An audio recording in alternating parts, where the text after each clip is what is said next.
Le Cameroun soutiendra le Maroc, seul candidat africain à l'organisation de la Coupe du Monde 2026. L'annonce a été faite par le président du comité de normalisation, Dieudonné Api.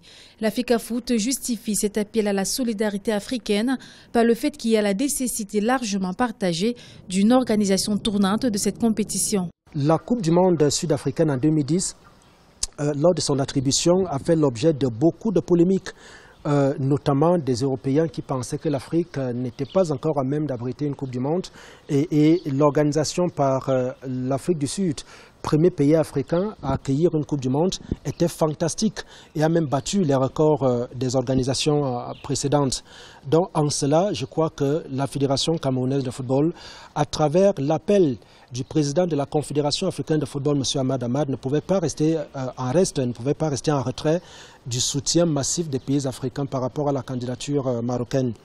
8 ans après la première édition en Afrique, tenue en Afrique du Sud en 2010, le Cameroun souhaite que la candidature du Maroc soit unanime au niveau du continent africain selon la volonté de la Confédération africaine de football. Pour les experts, le royaume chérifien a toutes ses chances au regard de ses importants atouts infrastructurels.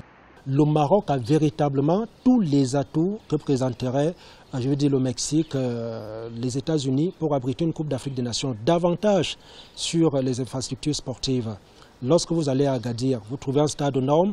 Lorsque vous allez à Casablanca, vous trouvez au moins 4 à 5 stades qui peuvent abriter un match de Coupe du Monde. Si vous êtes à Tanger, à Rabat, à Marrakech, je crois que le Maroc a tous les atouts et toutes les chances d'avoir une Coupe du Monde, d'avoir une candidature crédible.